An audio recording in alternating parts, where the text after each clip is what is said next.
नमस्कार, जय हिंद दोस्तों। स्वागत है आपका बीपीएससी स्टडी पॉइंट में। हमारा पॉलिटी लेक्चर सीरीज में विधायिका अर्थात जिसे हम लोग सेंट्रल लेवल पे उसके चर्चा हम लोग कर रहे थे। लास्ट लेक्चर में हमने संसद के विभिन्न प्रावधानों को देखा, जिसके तहत एक बार हम लोग रिकैप कर लेते हैं कि हम लोगों ने क्या क्या देखा था। ठीक है, तो हमने बताया था कि संघीय विधायिका जो है, जिसे संसद भी कहा जाता है, इसकी चर्चा संविधान के भाग 5 में की गई है। संघीय संसद अर्थात संसद के अंतर्गत राष्ट्रपति, राज्यसभा और लोकसभा होता है, जिसमें राज्यसभा को उच्च सदन और लोकसभा को निम्न सदन कहते हैं।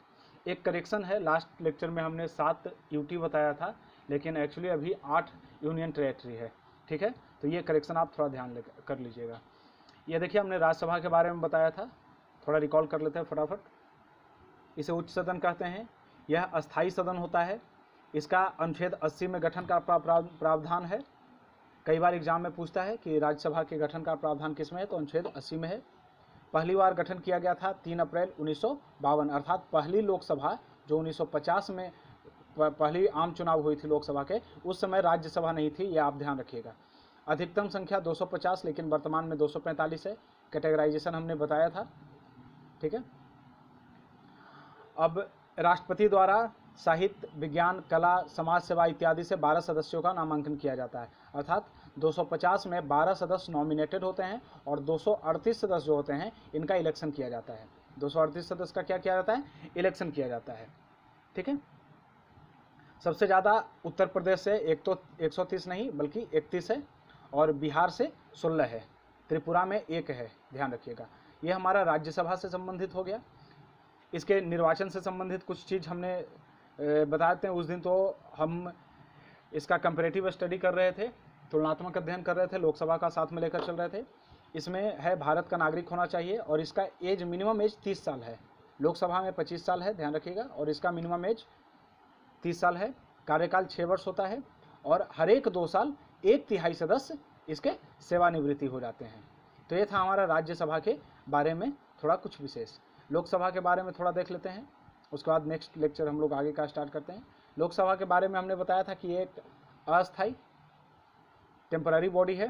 ठीक है, इसका प्रावधान अनुच्छेद 81 में है। 80 में राज्यसभा, 80 में राज्यसभा और 81 में लोकसभा, ध्यान रखिएगा। अधिकतम सीट 552 है, वर्तमान में 545 है। इसका विभाजन है, 530 राज्य से आएंगे, 20 संघ क्षेत्र से आएंगे। ठीक है, और 2 जो हैं वो एंग्लो इंडियन होते हैं। 2 कौन होते हैं? 2 एंग्लो इंडियन, जो आर्टिकल 331 में इसके प्रावधान दिए हुए हैं। ठीक है, 84वां संविधान संशोधन 2001 द्वारा इसका सीट निश्चित कर दिया गया है 2026 तक। यह भी सवाल आते रहता है, किस जनसंख्या के आधार पे? 1971 के आधार पे। अनुसूचित जाति के लिए इसमें आरक्षण है 84 सीट, और जनजाति के लिए 43 सीट आरक्षित है। ये लोकसभा की पूरी की पूरी शक्तियाँ हमने देख ली। ठीक है, अब हम लोग आज का जो लेक्चर है हमारा, वो मुख्य रूप से इस चीज़ पर आधारित रहेगा कि लोकसभा और राज्यसभा के जो स्पीकर होते हैं, जिसे लोकसभा में स्पीकर कहा जाता है, लोकसभा अध्यक्ष कहा जाता है, और राज्यसभा में इसे सभापति कहा जाता है। इसे क्या कहा जाता है? सभापति कहा जाता है। ठीक है ना, सभापति और उपसभापति होते हैं राज्यसभा में, और लोकसभा में उसे अध्यक्ष और उपाध्यक्ष कहा जाता है। तो आज हम संसद के पीठासीन अधिकारी, अध्यक्ष को क्या कहते हैं या उपाध्यक्ष को क्या कहते हैं? पीठासीन अधिकारी कहते हैं। तो आज हम उनके बारे में पढ़ेंगे मुख्य रूप से। इससे पहले थोड़ा सा कुछ एक पॉइंट पर चर्चा कर लेते हैं, जो कि बहुत ही ज़रूरी है। वो ये है कि हमने देखा था कि लोकसभा हो या राज्यसभा हो, ये दोनों के निर्वाचन के लिए, सदस्य के रूप में निर्वाचन के लिए कुछ एक आहर्ता होता है, जिसे पूरा करना जरूरी है, नहीं तो वो सदस्य नहीं बन पाएंगे। जैसे लोकसभा के लिए भारत का नागरिक होना चाहिए, 25 साल की एज हो रखी हो, ठीक है ना, कहीं पर लाभ के पद में ना हो, ये सब लोकसभा का है। राज्यसभा का भारत का नागरिक हो, 30 वर्ष का एज हो, किसी लाभ के पद पर ना हो। ये हमने देख लिया था कि उसकी एलिजिबिलिटी क्राइटेरिया क्या क्या हैं। अब हम लोग थोड़ा सा देख लेंगे कि ये किस, जैसे अब मान लिया जाए कि ये एलिजिबल हो गया, मेंबर बन गया, कुछ एक ऐसे कारण भी तो होंगे जहां से इनको डिसक्वालीफाई कर दिया जाए, इनके मेंबरशिप को रद्द कर दिया जाए। ऐसे भी तो कारण हो सकते हैं। तो इनके निर्हर होने का, निर्हर कहने का मतलब इन एलिजिबल होने का क्या क्या कारण हो सकता है, इसके बारे में थोड़ा सा चर्चा कर लेते हैं। सबसे पहली बात, अगर कोई व्यक्ति किसी लाभ के पद पर हो, लाभ का पद का मतलब ध्यान रखिएगा, कैबिनेट का कोई भी मंत्री चाहे राज्य का हो या केंद्र का हो, वो लाभ का पद नहीं माना जाता। राष्ट्रपति और राज्यपाल लाभ के पद नहीं माने जाते। इनके अलावा किसी भी सरकारी नौकरी, लिमिटेड नौकरी, कहीं भी लाभ के पद में अगर हो, ठीक है ना, पब्लिक सेक्टर में या सरकारी सेक्टर में कहीं भी हो, तो वो व्यक्ति इनएलिजिबल हो जाएगा। या वो मेंटल पेशेंट हो तो भी वो अयोग्य घोषित कर दिया जाएगा। दिवालिया हो तो भी अयोग्य हो जाएगा। भारत का नागरिक हो न हो तो भी अयोग्य हो जाएगा। इस तरीके से वो अयोग्य हो सकता है। अर्थात इसके अलावा एक और चीज़ है, चुनाव में अगर भ्रष्टाचार का उस पर आरोप आता है, ठीक है ना, तो वो निर्भर कर दिया जाएगा। अगर वो भ्रष्ट आचरण के आरोप में उसे निर्भर किया जा सकता है, ठीक है। इस तरीके से बहुत सारी चीज़ें हैं, आप किताब पढ़ लीजिएगा, उसमें बहुत सारा। एक इसमें पॉइंट आता है, मुख्य पॉइंट है, ये समझने वाली बात है थोड़ा, दल बदल कानून वाली, ठीक है। इसके बारे में विशेष चर्चा हम लोग बाद में करेंगे, जब अनुसूची 10 हम लोग पढ़ेंगे जिसमें दल बदल कानून के बारे में दिया हुआ है, उसमें विशेष चर्चा करेंगे। अभी बस इतना समझ लीजिए कि अगर दल बदल का कुछ कंडीशन आता है तो दल बदल के कारण भी लोकसभा या राज्यसभा कहीं के भी संसद की सदस्य हैं तो उनकी सदस्यता रद्द हो सकती है, ठीक है। उनकी सदस्यता दल बदल नियम के अंतर्गत अगर वो दोषी पाए गए तो उनकी सदस्यता रद्द हो सकती है। तो दल बदल में क्या होता है, एक आध दो पॉइंट देख लेते हैं। पहला देख लेते हैं कि अगर मान लिया जाए कोई एक व्यक्ति है, कोई ए व्यक्ति है, वो बीजेपी से चुनाव लड़ा, ठीक है, बीजेपी से लोकसभा का चुनाव लड़ा, और बाद में जाकर के बीजेपी की सदस्यता छोड़ के वो कांग्रेस में मिल जाता है, तो क्या उसका मेंबरशिप रहेगा? क्या वो एमपी रहेगा? नहीं, वहाँ पर उसकी सदस्यता खत्म हो सकती है। पहला, अगर जिस राजनीतिक दल से वो चुनाव जीत कर आया है, ठीक है ना, और वो उसका त्याग कर किसी और में मिल जाता है या उसका त्याग ही कर देता है तो उसकी सदस्यता खत्म हो जाएगी। पहला तो ये हो गया। दूसरा, जिस राजनीतिक दल का वो मेंबर है, जैसे बीजेपी का कोई मेंबर है, उस राजनीतिक दल के टिकट पर वो चुनकर आता है और संसद में अगर किसी पॉइंट पर, किसी विषय पर चर्चा होती है और मत होता है, और अगर इसके फेवर में वो वोटिंग नहीं करता है तो उसकी सदस्यता खत्म हो सकती है। आप आगे चल कर ये देखेंगे, एक व्हिप होता है, व्हिप जारी किया जाता है। आप हमेशा अक्सर सुनते होंगे कि व्हिप, कांग्रेस ने व्हिप जारी कर दिया, बीजेपी ने व्हिप जारी कर दिया। अभी आप रिसेंटली आजकल का जो राजस्थान का क्राइसिस चल रहा है, वहाँ पर कांग्रेस वाला बोला कि व्हिप जारी कर दिया जाएगा। तो ये जो व्हिप होता है, ये आगे हम लोग चर्चा करेंगे इसके बारे में विशेष, ठीक है ना। तो ये व्हिप जारी किया जाता है और वहाँ पर भी निर्भर कर दिया जाता है, उसे इनएलिजिबल कर दिया जाता है।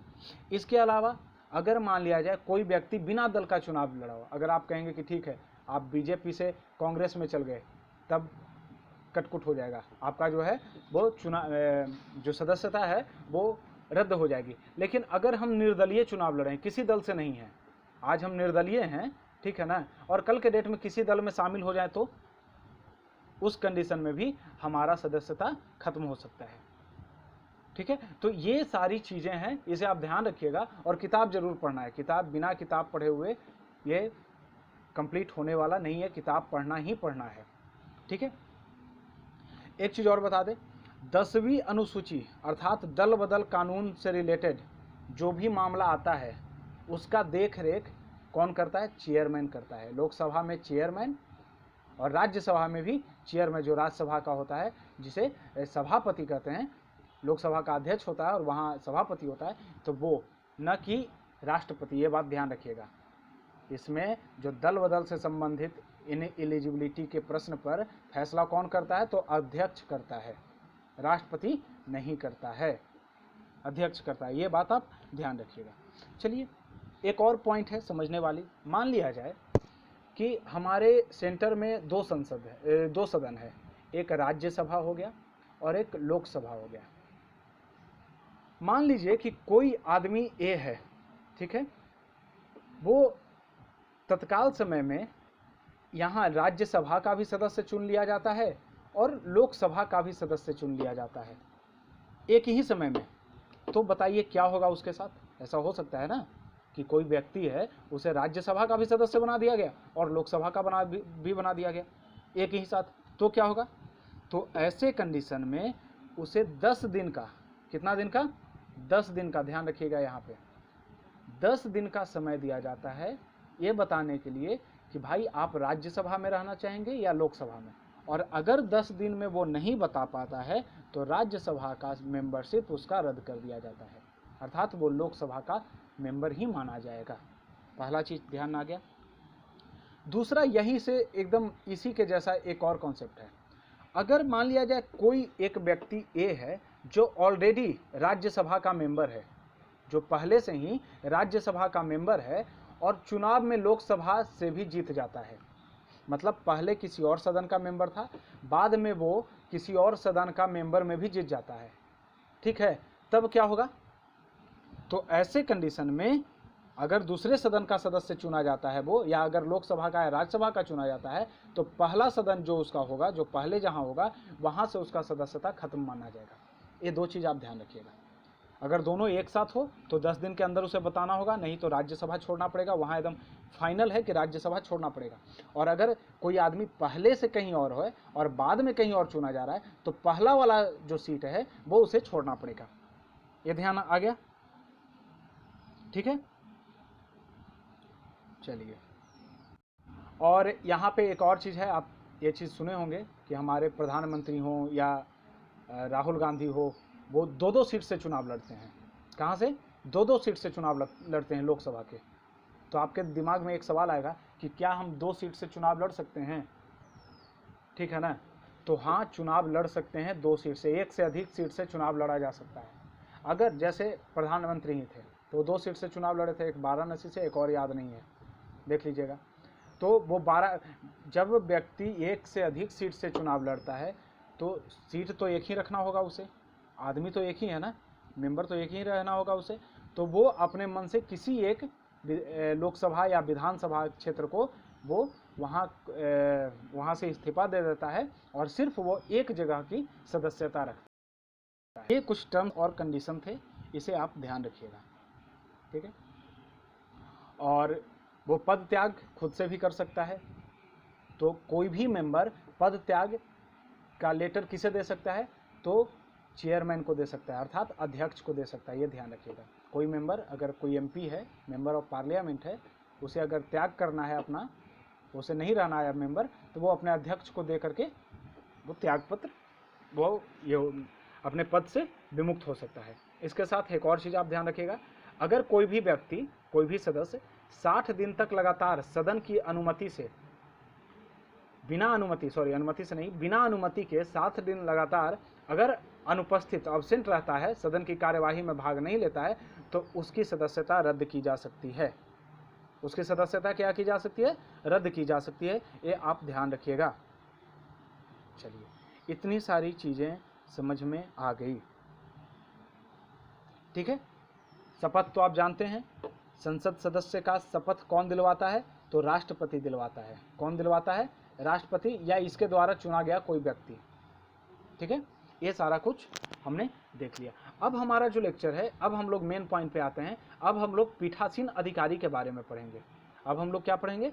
पीठासीन अधिकारी। पीठासीन अधिकारी कहने का मतलब, लोकसभा में जो इसके अधिकारी होते हैं वो अध्यक्ष कहलाते हैं, और राज्यसभा के जो अधिकारी होते हैं वो सभापति कहलाते हैं।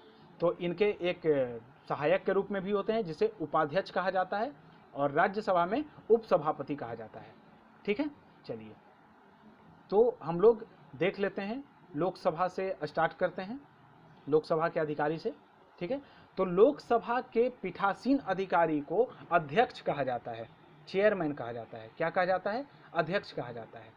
और जो मेन अधिकारी होते हैं, और दूसरा जो इनके सबऑर्डिनेट होते हैं, उनको उपाध्यक्ष कहा जाता है। और इनका पेमेंट भारत की संचित निधि से किया जाता है। भारत में 3 फंड होते हैं, 3 निधि होती है, इसके चर्चा हम लोग आगे करेंगे। तो इनका जो पेमेंट है, जिस तरीके से राष्ट्रपति, उपराष्ट्रपति, राज्यपाल, जज, ये सब का पेमेंट संचित कंसोलिडेटेड फंड से किया जाता है, उसी तरीके से इनका पेमेंट भी यहीं से होता है, ठीक है। एक चीज़ ध्यान रखना है, ये जो उपाध्यक्ष हैं, ठीक है ना, ये जो उपाध्यक्ष हैं, ऐसा नहीं कि ये चेयरमैन के अंदर काम करते हैं, अंदर काम नहीं करते, ये स्वतंत्र होते हैं। हाँ उनके सबॉर्डिनेट हैं, उनको मदद जरूर करते हैं। अगर अध्यक्ष नहीं हैं, मान लिया जाए कि अध्यक्ष एब्सेंट हैं, तो उनके जगह पर उपाध्यक्ष कार्य करेंगे। ऐसा नहीं है कि अध्यक्ष के अंदर उपाध्यक्ष काम करते हैं, यह एक स्वतंत्र बॉडी है। यह बात आप ध्यान रखिएगा, ये बात ध्यान रखिएगा। लोकसभा अधिकारी के बारे में अनुच्छेद 93 में बताया गया है कि इनका सदस्यों में से ही चुनाव किया जाएगा। इनका सदस्यों में से ही चुनाव किया जाएगा। पहली बैठक जब लोकसभा की होगी उस समय इनका सदस्य में से ही चुनाव किया जाता है। ये 93 में दिया गया है, इसे याद करने की जरूरत नहीं है, बस इतना ध्यान रखिए कि सदस्य में से, अर्थात अगर मान लिया जाए लोकसभा है तो लोकसभा का अध्यक्ष कौन होगा? लोकसभा के सदस्य का ही कोई व्यक्ति अध्यक्ष हो सकता है। राज्यसभा है तो राज्यसभा का अध्यक्ष कौन होगा? बताओ, राज्यसभा का सदस्य, हाँ, राज्यसभा का जो अध्यक्ष होता है वो राज्यसभा का सदस्य नहीं होता है। राज्यसभा के अध्यक्ष को हम लोग उपराष्ट्रपति कहते हैं, और उपराष्ट्रपति राज्यसभा का अध्यक्ष नहीं होता है। ये बात आप ध्यान रखिएगा। हमेशा सवाल पूछता है कि वो कौन सा अध्यक्ष है जो उस सदन का मेंबर नहीं होता है। तो लोकसभा अध्यक्ष तो सदन का मेंबर होता है, लेकिन राज्यसभा का अध्यक्ष, जिसे हम लोग सभापति कहते हैं, जो उपराष्ट्रपति होता है, वो राज्यसभा का सदस्य नहीं होता है, लेकिन राज्यसभा का उप सभापति जो है वो राज्यसभा का सदस्य होता है। इसका मतलब, मेरा कहने का मतलब यह है कि लोकसभा का अध्यक्ष कभी भी राज्यसभा का मेंबर नहीं हो सकता है। जिस तरीके से मंत्री, कैबिनेट मंत्री या कोई भी मंत्री किसी भी सदन के सदस्य हो बन सकते हैं, प्रधानमंत्री कोई भी बन सकता है, लेकिन लोकसभा अध्यक्ष सिर्फ और सिर्फ लोकसभा के मेंबर ही बन सकते हैं। ये बात ध्यान रखिएगा, ठीक है। अगर वो उस सदन के सदस्य नहीं हैं तो उन्हें पद से हटना पड़ेगा। इसके अलावा पद से हटने का और क्या तरीका है? वो लोकसभा का अध्यक्ष जो है वो उपाध्यक्ष को और उपाध्यक्ष अध्यक्ष को, इसको आपस में अपना त्याग पत्र दे करके हट सकता है। लेकिन राज्यसभा का अध्यक्ष, जिसे सभापति कहते हैं, उपराष्ट्रपति, वो कैसे हटेगा? तो वो राष्ट्रपति को त्याग पत्र देगा अपना। किसे देगा? राष्ट्रपति को देगा, ध्यान रखिएगा। इसके अलावा अगर मान लिया जाए कि लोकसभा के अध्यक्ष को हटाना है तो क्या करना होगा? 14 दिन के पहले सूचना देना होगा उनको, और उसके बाद विशेष बहुमत से, 2/3 बहुमत से प्रस्ताव, संकल्प पारित करके इनको हटाया जा सकता है।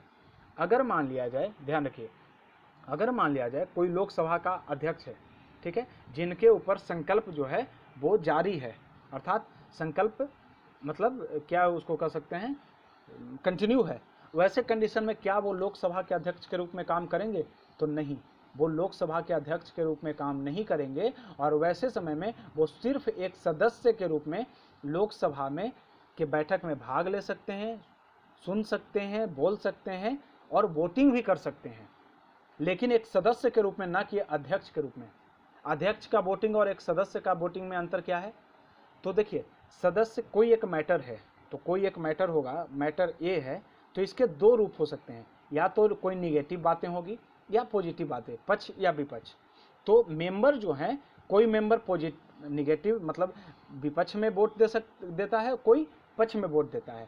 तो मान लिया जाए कि टोटल 100 वोट पड़ा, टोटल कितना वोट पड़ा? 100 वोट। अगर विपक्ष में 49 वोट पड़ा और इसमें 51 वोट, पक्ष में 51 वोट पड़ा, तो वो प्रस्ताव पारित माना जाता है, ठीक है। लेकिन अगर दोनों पक्ष और विपक्ष दोनों में 50-50 वोट पड़े, तब क्या होगा?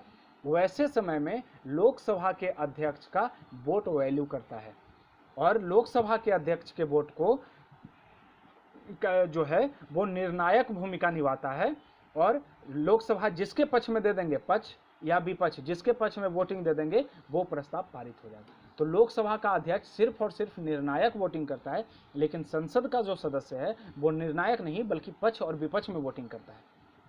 ये बात आप ध्यान रखिएगा, ठीक है। चलिए अब हम लोग नेक्स्ट देखते हैं एक और चीज अध्यक्ष के बारे में पॉइंट। लोकसभा का अध्यक्ष, मान लिया जाए, आप को पहले ही बताया कि लोकसभा विघटित हो सकता है अगर बहुमत हासिल ना हो या अल्पमत में चली जाए सरकार, या अविश्वास प्रस्ताव पारित हो जाए तो लोकसभा विघटित हो जाता है। क्या लोकसभा जब विघटित हो जाता है उस समय का अध्यक्ष उस समय अध्यक्ष रहता है या उसे भी त्यागपत्र देना पड़ता है? तो देखिए, जब तक अगला अध्यक्ष चुना नहीं जाए, जब तक अगला अध्यक्ष की चुनाव नहीं हो जाए तब तक पूर्व वाले अध्यक्ष अपने पद पर बने रहते हैं। चाहे सरकार क्यों न गिर जाए कोई फर्क नहीं पड़ता है, लेकिन अध्यक्ष अपने पद पर बने रहेंगे। ये पूरा का पूरा इनकी बात हो गई। बात आगे समझ में पूरा का पूरा, कोई दिक्कत? इतना कंप्लीट? नहीं समझ में आया एक बार फिर से लेक्चर देखिए, किताब पढ़िए। अब यहाँ देख लीजिए कुछ फैक्ट देख लेते हैं। त्यागपत्र अध्यक्ष उपाध्यक्ष को, उपाध्यक्ष अध्यक्ष को 14 दिन के पूर्व सूचना पर समस्त सदस्यों के बहुमत द्वारा संकल्प पारित किया जा सकता है। ठीक है, देखिए यहाँ पर हमने बताया था 2/3, सॉरी वो मिस्टेक था। समस्त देखिए यहाँ 2 तरह का बहुमत होता है, आप ध्यान दीजिए, बाद में और हम बताएंगे। जैसे मान लिया जाए कि ये लोकसभा है, लोकसभा में टोटल तो 552 सीट है, लेकिन 545 है प्रेजेंट में, एट प्रेजेंट। ठीक है, अब मान लिया जाए कि किसी दिन कोरम के लिए 10% सीट चाहिए, ये भी ध्यान रखिए, इसे भी आगे हम लोग पढ़ेंगे। लोकसभा के कोरम के लिए कितने सीट चाहिए? 10% सीट चाहिए, हमेशा एग्जाम में आता है, ध्यान रखिएगा। और विपक्ष का नेता बनने के लिए भी कम से कम 10% सीट पर चुनाव जीतना आवश्यक है, ये भी ध्यान रखिएगा। तो मान लिया जाए कि किसी दिन 300 सदस्य आए, लोकसभा में 300 ही सदस्य प्रेजेंट हुए, बाकी सदस्य प्रेजेंट नहीं हुए। तो बहुमत 2 तरह का होता है। एक तो होता है कि वोटिंग प्रेजेंट और वोटिंग करने वाले सदस्य का बहुमत, जैसे 300 है तो 300 का आधा 150 अर्थात 151 बहुमत हो जाएगा। एक होता है कि कुल सदस्य का बहुमत, तो 552 है तो 552 का बहुमत कितना हो जाएगा? 552 का बहुमत 250 और 26 250 276 277 ये। तो लोकसभा का अध्यक्ष हटाने के लिए पूरे सदन के कुल संख्या के बहुमत अर्थात 50% प्लस 1 सीट चाहिए, ये ध्यान रखिएगा। 2/3 नहीं बल्कि कुल सदस्य संख्या के 50% प्लस 1 सदस्य के बहुमत से, इसको स्पेशल बहुमत कहते हैं, विशेष बहुमत कहते हैं, इससे पारित होना चाहिए संकल्प। ठीक है, अध्यक्ष जब अनुपस्थित रहे तो उपाध्यक्ष उनके कार्यभार को संभालते हैं। ठीक है, और अगर उपाध्यक्ष भी अनुपस्थित रहे तो राष्ट्रपति किसी व्यक्ति को मनोनीत करता है। इसके लिए 10 व्यक्तियों की लिस्ट रहती है, ऑलरेडी बनी रहती है 10 व्यक्तियों की लिस्ट, उसी में से किसी एक व्यक्ति को अध्यक्ष का पदभार सौंपा जाता है तत्काल समय के लिए। ये पैनल बनाया जाता है राष्ट्रपति के सिग्नेचर से, और उसी का कोई व्यक्ति पीठासीन होता है, 10 व्यक्ति, और अगर 10 में से कोई नहीं है तो फिर अलग से व्यक्ति नॉमिनेट किया जाता है राष्ट्रपति द्वारा, ये ध्यान रखिएगा। जीबी मावलंकर प्रथम लोकसभा अध्यक्ष थे, हमेशा एग्जाम में पूछा जाता है, वनडे एग्जाम में, और जीबी मावलंकर थे ही थे, और साथ में इनके प्रति पहली बार अविश्वास प्रस्ताव भी लाया गया था, ये भी आप ध्यान रखिएगा। ये लोकसभा के अधिकारी के बारे में कुछ चीज हो गया। अब हम लोग पढ़ते हैं लोकसभा के जो अध्यक्ष होते हैं इनकी शक्ति क्या है, इनका लोकसभा में भूमिका क्या होता है। तो देखिए सबसे पहला चीज आप समझिए, जिस तरीके से प्रधानमंत्री अपने सरकार का मुखिया होता है, राजनीतिक मुखिया होता है, उसी तरीके से लोकसभा का जो अध्यक्ष होता है ना, वो पूरे लोकसभा का मुखिया होता है, वो पूरे लोकसभा का या उसके जो सदस्य होते हैं उसका मुखिया होता है। जितनी भी चीजें लोकसभा में घटित होती है वो पूरा का पूरा लोकसभा के अंडर कंट्रोल होता है।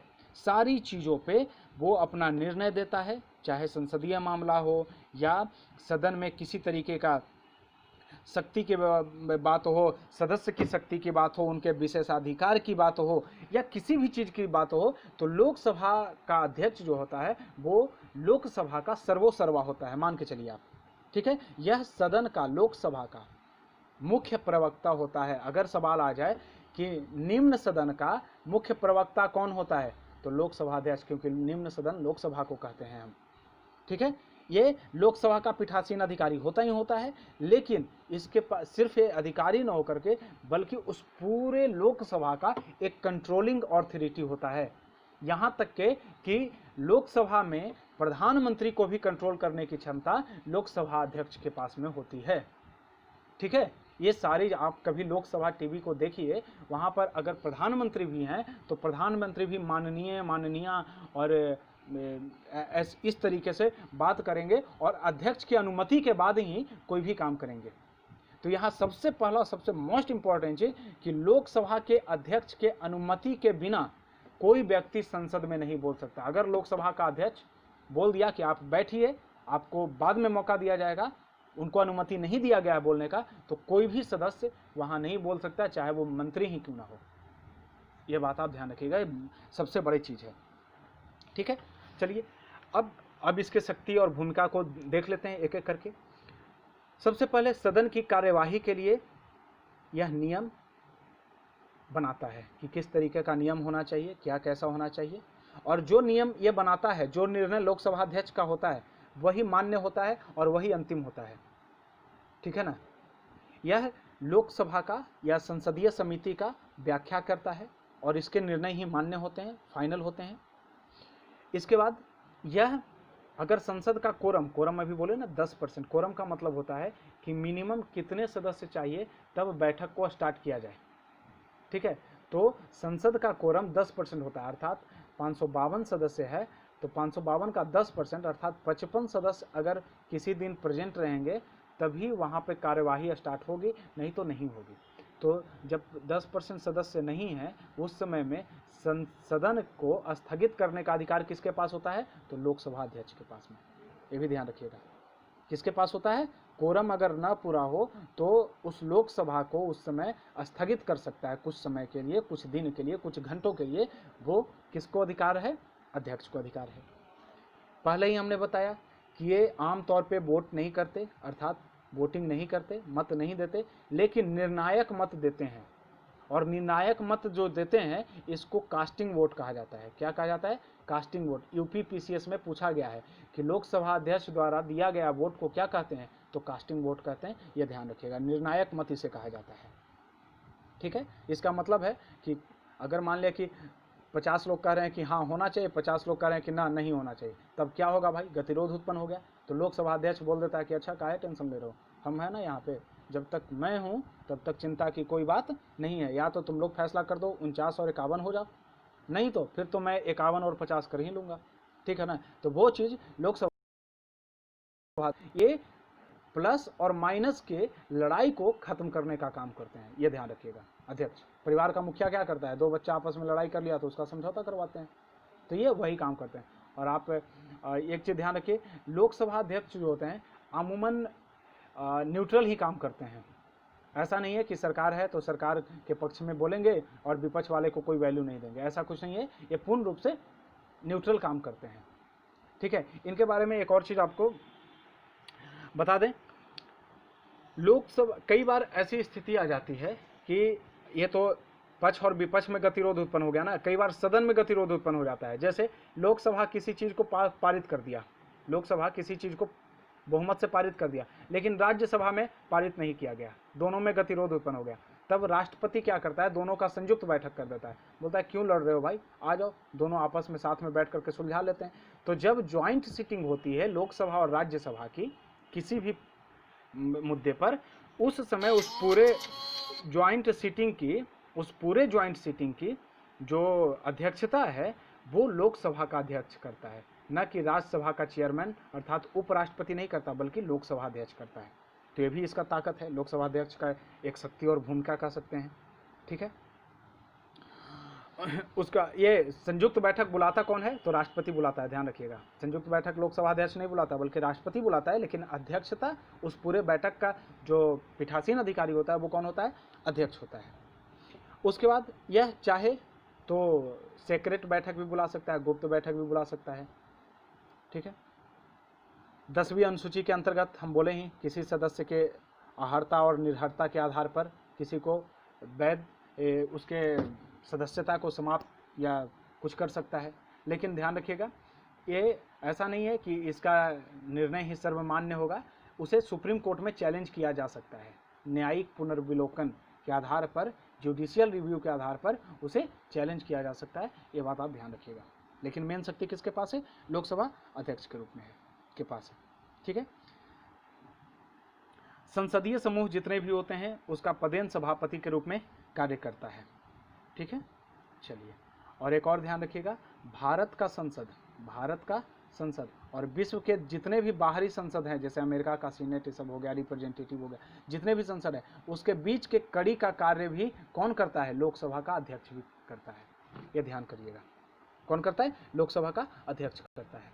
इसके साथ साथ राष्ट्रपति और संसद इनके बीच के भी कड़ी का कार्य कौन करता है? तो लोकसभा का अध्यक्ष करता है। ठीक है। उसके बाद कार्य स्थगन, मान लिया जाए किसी कार्य को स्थगित करना है तो इसका भी प्रस्ताव अध्यक्ष की अनुमति से पेश किया जाता है। ठीक है। इसके बाद एक और मोस्ट इंपॉर्टेंट चीज, लोकसभा में विपक्ष का नेता होता है। लोकसभा में क्या होता है? विपक्ष का नेता होता है। तो विपक्ष के नेता का पद किसके द्वारा दिया जाता है? तो लोकसभा अध्यक्ष द्वारा दिया जाता है। विपक्ष का नेता कौन बनेगा? जो लोकसभा चुनाव में मिनिमम 10% सीट पर जीत हासिल किया हो, उसे विपक्ष का नेता माना जाता है, नहीं तो नहीं। कई बार विपक्ष का नेता का सीट खाली रह जाता है क्योंकि कोई पार्टी 10% भी सीट नहीं जीत पाती है। ठीक है। तो ये चीजें हमने देख लिया लोकसभा के बारे में, लोकसभा के अध्यक्ष के बारे में। कुछ एक और फैक्ट बता देते हैं आपको। अभी हमने बताया कि लोकसभा का जो अध्यक्ष होगा, ठीक है ना, उसे हटाने के लिए 14 दिन का पूर्व सूचना देना होगा और पूरे सदस्य संख्या के 50% + 1 अगर वोट से पारित हो जाए संकल्प, तब वो हटा हुआ माना जाएगा। लेकिन इसके लिए 50 सदस्य का समर्थन जरूरी है। उस प्रस्ताव को लाने के लिए 50 सदस्य का समर्थन जरूरी है, यह बात ध्यान रखिएगा। एक और चीज, लोकसभा का जो अध्यक्ष होता है ना, इसका क्रोनोलॉजिकल ऑर्डर में बहुत ऊपर स्थान होता है। जैसे हम नहीं जानते हैं कि भारत का प्रथम नागरिक राष्ट्रपति होता है, द्वितीय नागरिक उपराष्ट्रपति होता है, इस तरीके से सबका क्रोनोलॉजी बटा हुआ है ना, सीनियरिटी लिस्ट बना हुआ है। उसी तरीके से लोकसभा का जो अधिकारी होता है, लोकसभा का जो अध्यक्ष होता है, वो भारत के चीफ जस्टिस, सुप्रीम कोर्ट के चीफ जस्टिस ऑफ इंडिया, इसके ही इक्विवेलेंट स्थान का है और यह 7वां स्थान पर। कौन से स्थान पे है? 7th नंबर पे है। इसका रैंकिंग क्या है? 7वें स्थान पे है, ध्यान रखिएगा। कुछ एक चीज बताते हैं, इसको कंपेयर करते हैं ब्रिटेन से। ब्रिटेन का लोकसभा का अध्यक्ष, ठीक है, और भारत का जो निचली सदन है इसका अध्यक्ष, ये दोनों में अंतर क्या है? देखिए, भारत का लोकसभा का अध्यक्ष कौन व्यक्ति बनता है? जैसे मान लिया जाए कि बीजेपी की सरकार है, ठीक है, तो बीजेपी का ही कोई मेंबर अध्यक्ष बनेगा। बीजेपी का ही कोई मेंबर, अर्थात सरकार का ही कोई सदस्य क्या बनेगा? अध्यक्ष बनेगा। ये तो समझ गए। अर्थात वो किसी न किसी दल से जुड़ा हुआ होगा, जो सत्ताधारी दल है उससे। लेकिन ब्रिटेन में ऐसा नहीं है। ब्रिटेन का जो लोकसभा अधिकारी है, अध्यक्ष होता है, जो निचली सदन का अध्यक्ष होता है, वह किसी दल का सदस्य नहीं होता है। वो किसी दल, और इस कारण वो पूर्ण रूप से निष्पक्ष होकर काम करता है। देखिए, दल का सदस्य नहीं होगा तो उसे किसी दल से कोई मतलब नहीं होगा, और यहाँ दल का होगा तो किसी न किसी रूप में, भले ही निष्पक्ष काम करे, लेकिन किसी न किसी रूप में थोड़ा सा पक्ष तो ले ही लेगा। तो ये चीज़ ब्रिटेन से थोड़ा सा अंतर है भारत की लोकसभा का जो अध्यक्ष है उसमें। देखिए, ये चीज़ें आपको, अगर आप कहीं लोकसभा अध्यक्ष के बारे में कहीं आप चर्चा करेंगे, किसी को बताएंगे और इन चीज़ों के बारे में बताएंगे ना, तो आपके ज्ञान का निखार है। ये जितना ज़्यादा आप डीप समझेंगे, ये हमारा जो ये वीडियो चल रहा है, ये वीडियो सिर्फ किसी एग्ज़ाम को पास करने के लिए नहीं चल रहा है। इसमें आपको इतने फैक्ट मिल जाएंगे कि आप इस वीडियो को केवल अच्छे तरीके से फॉलो कर लें तो एग्ज़ाम आराम से निकल जाएगा। वन डे क्या, आपको मेंस में भी काफ़ी फ़ायदेमंद होगा। लेकिन मेरा मुख्य मुद्दा किसी एग्ज़ाम को पास करवाना नहीं है, बल्कि आपके अंदर वो ज्ञान भरना है जिससे आप 10 लोगों के बीच में जाएं तो एक चमकते हुए हीरे के रूप में अपने आप को देख पाएँ। आप उन 10 लोगों के आँखों के में एक चमक देखें कि हाँ, हम एक आदमी से मिले हैं जिसके पास में अद्भुत ज्ञान है, जो हमसे बेहतर जानता है, जो किसी भी कॉन्सेप्ट को क्लियर कर सकता है। तो इतना डिटेल बता, हम अगर चाहें तो इस पूरे लेक्चर को सिर्फ 10 मिनट में फैक्ट से ख़त्म कर सकते हैं। आप लूसेंट किताब पढ़ लीजिए ना, आप 10 मिनट में पूरा चैप्टर ख़त्म कर सकते हैं। लेकिन हमारा मुद्दा नहीं है। हमारा कहना यह है कि आप इसके पूरे तह तक जाइए, डिटेल पढ़िए। हम बार बार कहते हैं कि सिर्फ हमारे वीडियो पे मत डिपेंडेंट रहिए। एम लक्ष्मीकांत का बुक आता है या डी बसु का बुक आता है, आप किसी बुक को खरीदिए, उसके डिटेल पढ़िए, 1 बार 2 बार 3 बार 4 बार 5 बार पढ़िए। जितना ज़्यादा पढ़ सकते हैं उतना रिपीट कीजिए बुक को, और आप देखिएगा आपका पूरा कॉन्सेप्ट के साथ साथ फैक्ट याद करने की जरूरत नहीं पड़ेगी कि अच्छा 93 में दिया हुआ सदस्य का चुनाव, लोकसभा अधिकारी के चुनाव के बारे में। अच्छा, ये ऐसे, ये जरूरत नहीं पड़ेगी, बल्कि आप 5-7 बार पढ़ लेंगे ना तो सारा कॉन्सेप्ट ऐसे ही क्लियर हो जाएगा। तो ये पूरा का पूरा हमने देख लिया लोकसभा अध्यक्ष के बारे में। अब हम लोग देख लेते हैं थोड़ा लोकसभा के उपाध्यक्ष के बारे में। इसमें स्लाइड बनाया कि नहीं बनाया, एक मिनट, चलिए ऐसे ही देख लेते हैं लोकसभा के उपाध्यक्ष के बारे में। देखिए, अध्यक्ष के बारे में तो हमने देख लिया कि वो सदन का ही सदस्य होना चाहिए, उसी तरीके से उपाध्यक्ष भी सदन का सदस्य होना चाहिए। लेकिन आपको एक चीज़ बताते हैं, पहले क्या होता था कि पहले सत्ताधारी दल का ही सदस्य उपाध्यक्ष भी चुना जाता था। सत्ताधारी दल का ही सदस्य क्या चुना जाता था, उपाध्यक्ष भी चुना जाता था। लेकिन अब क्या कर दिया गया है, इधर इसे कर दिया गया है कि सत्ताधारी दल का नहीं बल्कि विपक्ष का, अर्थात मुख्य विपक्षी दल जो है उसका कोई सदस्य उपाध्यक्ष के रूप में चुना जाएगा। ये कब से किया गया है, देखिए आपको बता दें, लोकसभा चुनाव पहली, दूसरी, तीसरी, चौथी, अभी 16वीं चल रही, तो 10वीं लोकसभा चुनाव तक ऐसा सिस्टम था कि उपाध्यक्ष और अध्यक्ष एक ही पार्टी के होते थे, अर्थात सत्ताधारी दल के। जो कांग्रेस है तो कांग्रेस का ही दोनों होगा, और बीजेपी है तो बीजेपी की होगा। लेकिन 11वीं लोकसभा चुनाव, आप कमेंट करके बताइएगा कि 11वीं लोकसभा चुनाव कब हुआ था। 11वीं लोकसभा चुनाव से इसे क्या कर दिया गया, बोला गया कि देखिए भाई, अध्यक्ष तो सत्ताधारी दल से होता ही होता है, तो जो दूसरा अधिकारी है उपाध्यक्ष, इसे कम से कम मुख्य विपक्ष के पार्टी से दे दीजिए, ताकि एक बैलेंस बना रहे। क्योंकि आपको पता है लोकतंत्र तब तक सही तरीके से काम नहीं कर सकता जब तक एक मजबूत स्थिति का विपक्ष पार्टी संसद में तैनात न हो। ठीक है, हमेशा एक मजबूत विपक्ष पार्टी ही लोकतंत्र को बचा कर रख सकता है। नहीं तो अगर विपक्ष पार्टी नहीं है तो जो पार्टी सत्ता में है वो तानाशाही रवैया अपना सकती है। ठीक है, तो इस कारण लोकसभा का उपाध्यक्ष जो है वो अब 11वीं लोकसभा के चुनाव के बाद विपक्षी दल से रखा जाने लगा। ये परंपरा बन गया। ये क्या बन गया, परंपरा बन गया। तो ये ध्यान रखिएगा, ये आप क्या रखिएगा, ध्यान रखिएगा। अमूमन लोकसभा जैसा इसका भी 5 साल का कार्यकाल होता है। लोकसभा के अध्यक्ष जैसा है उपाध्यक्ष भी कितने दिन का कार्यकाल होता है, 5 साल का। आपको पहले ही बताए कि जो उपाध्यक्ष का ऑफिस है, ऐसा नहीं है कि अध्यक्ष के अंडर कंट्रोल होता है, ऐसा नहीं है, स्वतंत्र ऑफिस होता है। लेकिन हाँ, अध्यक्ष न रहे तो उसके कार्यभार को ये देखता है। अध्यक्ष न रहे तो क्या करता है, उसके कार्यभार को देखता है, अनुपस्थिति में अध्यक्ष के तौर पर काम करता है। ठीक है, वैसे कंडीशन में अब यहाँ पे एक सवाल आएगा कि अगर कोई उपाध्यक्ष जो है वो अध्यक्ष बना हुआ है, तब वो वोटिंग जो करेगा वो क्या होगा, तो उसकी वोटिंग जो होगी वो कास्टिंग वोट होगी, अर्थात वो निर्णायक मत देगा, नॉर्मल मत वो नहीं दे सकता है। सारी शक्तियां, सारी जो पावर है वो अध्यक्ष वाली आ जाएगी। ठीक है, जिस तरीके से लोकसभा का अध्यक्ष जो है वो संसद के प्रति उत्तरदायी होता है। उत्तरदायी कहने का मतलब क्या हुआ, उत्तरदायी कहने का मतलब अर्थात वो अगर वहाँ संसद में इनका, सदन में इनका विश्वास नहीं रहे तो उन्हें पद से त्याग करना पड़ेगा। उसी तरीके से उपाध्यक्ष भी सदन में ही, संसद में ही उनके प्रति ही ये क्या होते हैं, उत्तरदायी होते हैं, न कि लोकसभा के अध्यक्ष के प्रति, क्योंकि दोनों अलग हैं। तो इस कारण ये सदन के प्रति ही उत्तरदायी होते हैं।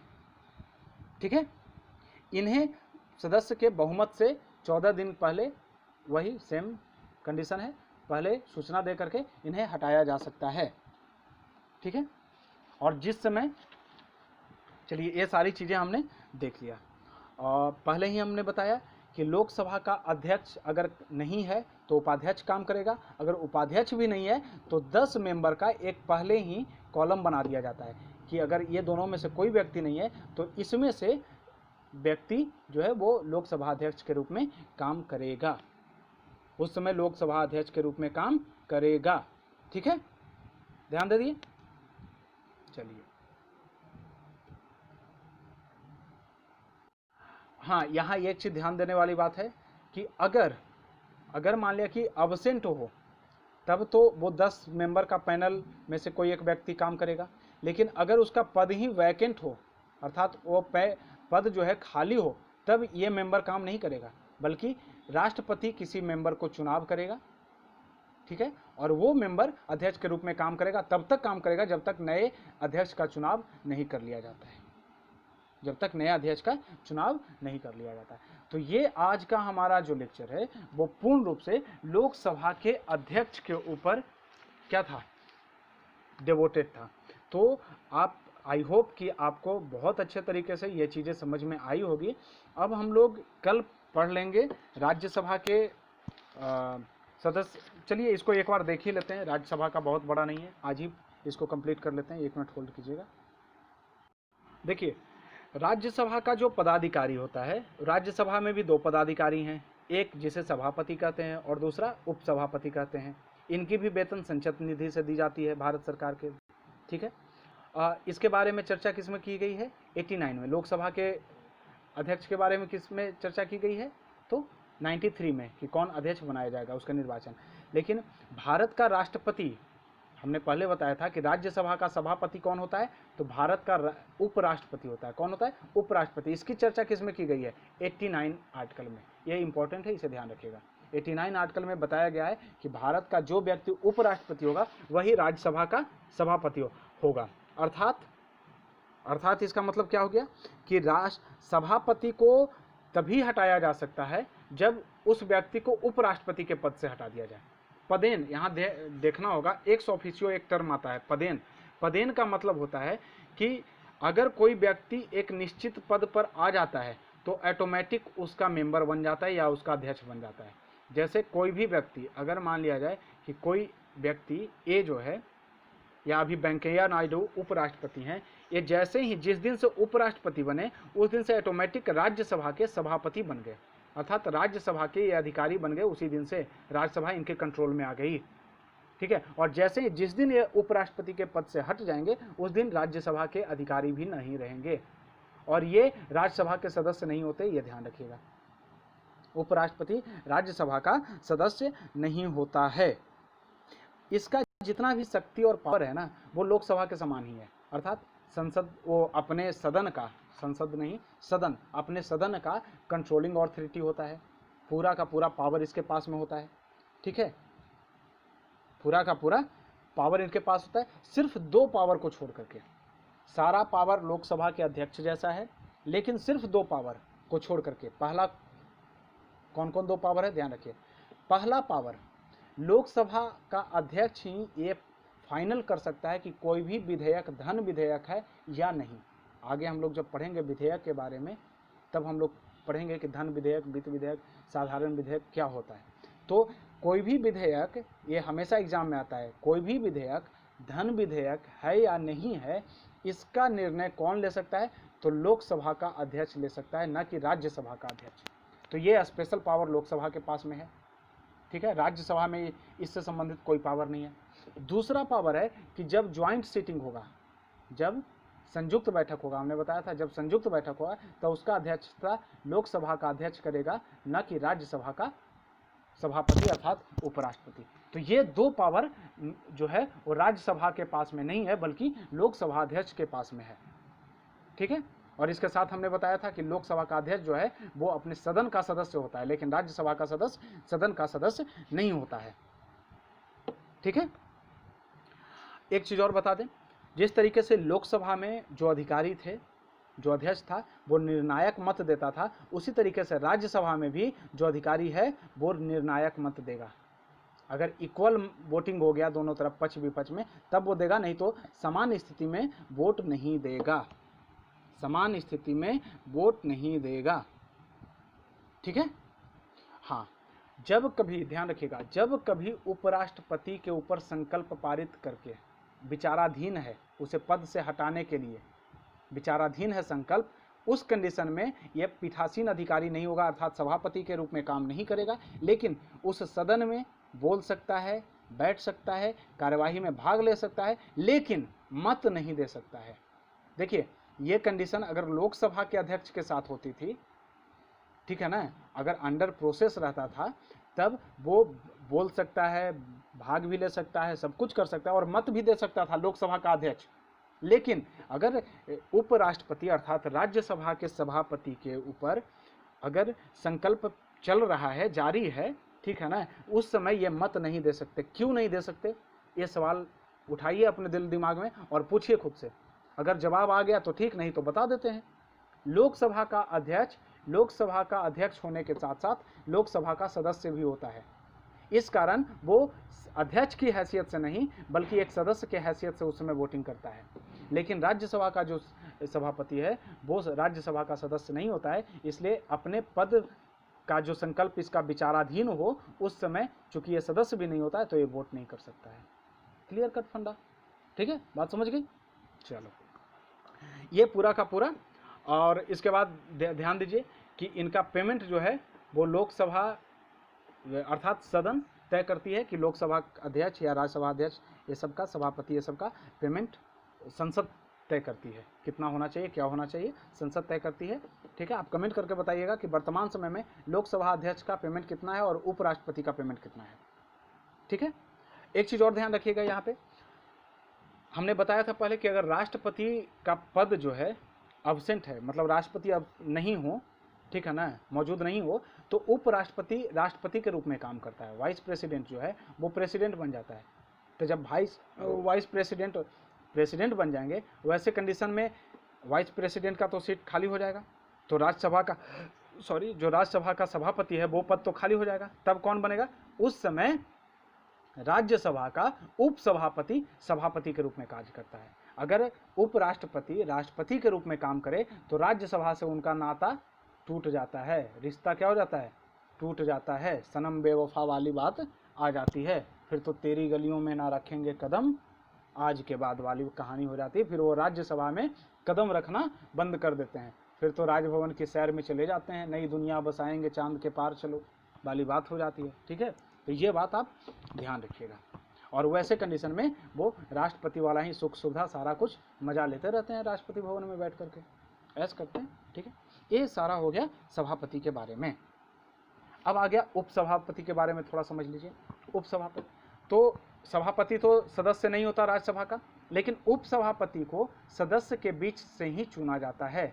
उपसभापति को कहाँ से चुना जाता है, सदस्यों के बीच से ही उपसभापति को चुना जाता है। क्लियर कट बात हो गया, बिल्कुल। कब चलो अर्थात उपसभापति राज्यसभा का सदस्य होता है। जब वो सदस्य नहीं रहेगा तो उपसभापति के पद से भी हट जाएगा।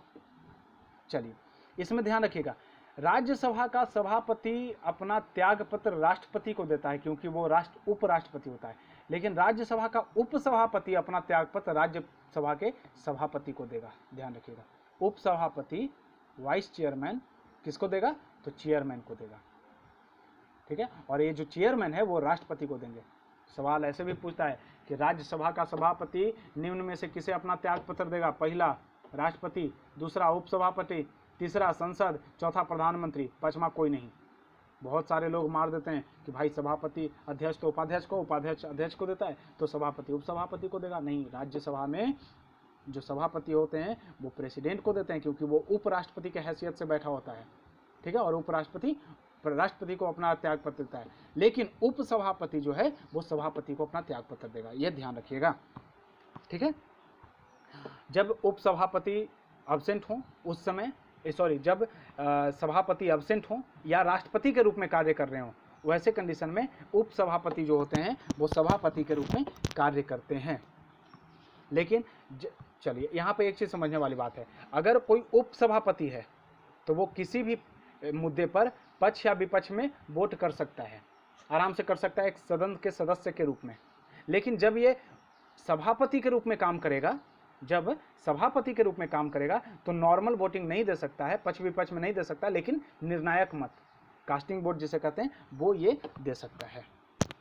ठीक है, वो एक दे सकता है। अर्थात जब उपराष्ट्रपति राज्यसभा में मौजूद होते हैं तो उपसभापति जो होते हैं, उपसभापति वो एक आम सदस्य के रूप में होते हैं, लेकिन जब उपराष्ट्रपति मौजूद नहीं होते हैं तब उपसभापति जो है उसके पास सारा का सारा पावर आ जाता है।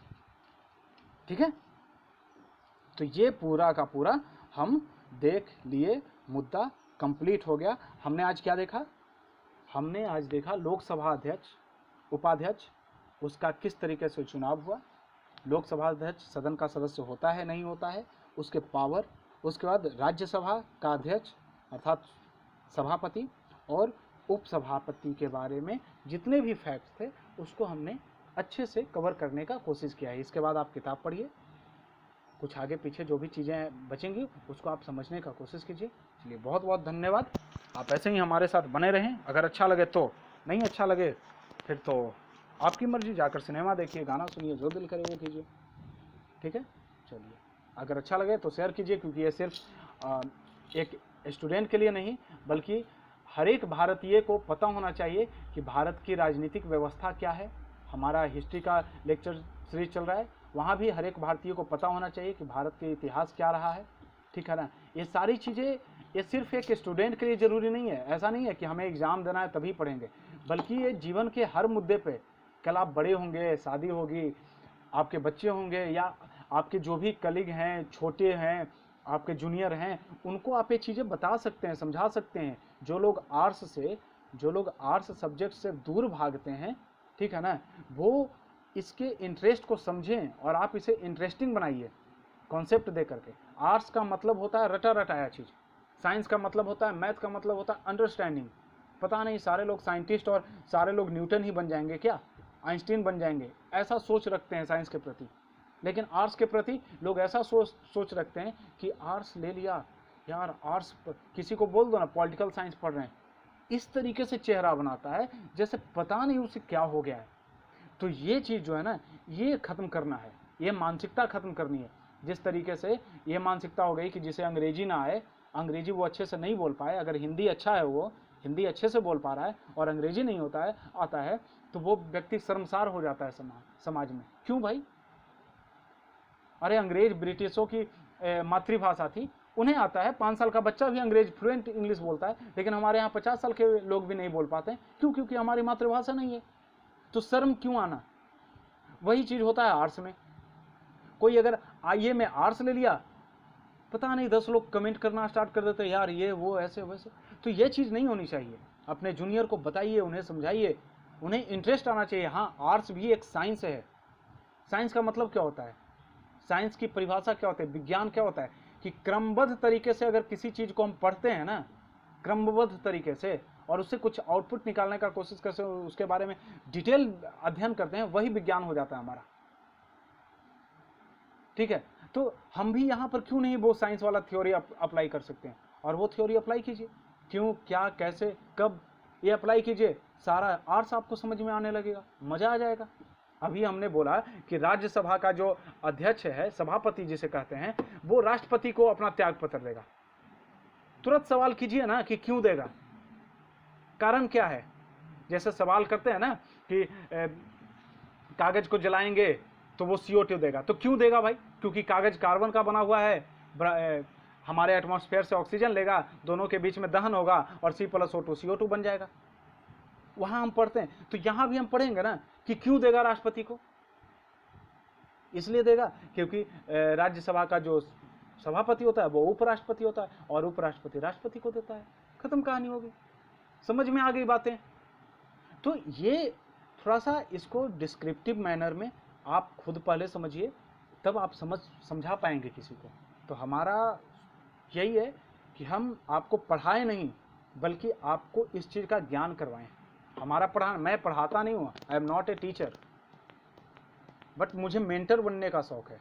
मैं चाहता हूँ कि मैं किसी का मेंटर बनूँ, मैं उसे समझाऊँ, उसे बता पाऊँ, उसे ज्ञान दे पाऊँ, हाँ ये बेहतर है, इसे आप कीजिए। अगर मान लिया जाए कि मेरा लेक्चर देख ले और उसे अगर अंडरस्टैंडिंग ही डेवलप ना हो तो फ़ायदा क्या हुआ इस लेक्चर का? कोई मतलब नहीं है, ठीक है। चलिए धन्यवाद। और आपको पढ़ाने में हमारा भी बहुत फ़ायदा होता है, हमारी भी अंडरस्टैंडिंग काफ़ी अच्छी हो जाती है। आपसे कोई फ़ायदा तो है नहीं, हमें ना कोई पैसा मिलता है ना कुछ मिलता है। हाँ, सिर्फ एक फ़ायदा है कि हमारी अंडरस्टैंडिंग बहुत अच्छी हो जाती है। तो चलिए, आपके साथ हम और हमारे साथ आप, एक दोनों आपस में मिल करके एक बॉन्डिंग बनाते हैं और पढ़ते हैं, समझते हैं। ये प्रोफेशनल जो वर्ल्ड है ना एजुकेशन का, उससे दूर हट करके अपने आप पे भरोसा रखिए, मेहनत कीजिए।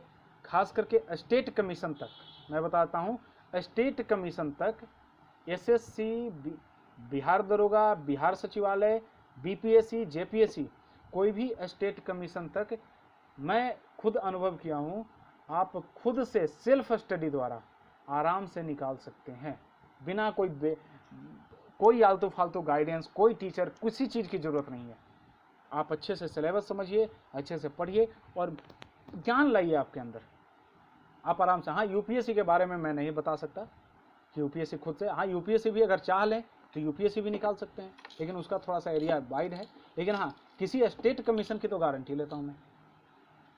तो इसलिए आप अपने अंदर वही चीज़ पैदा कीजिए। चलिए, धन्यवाद, बाय।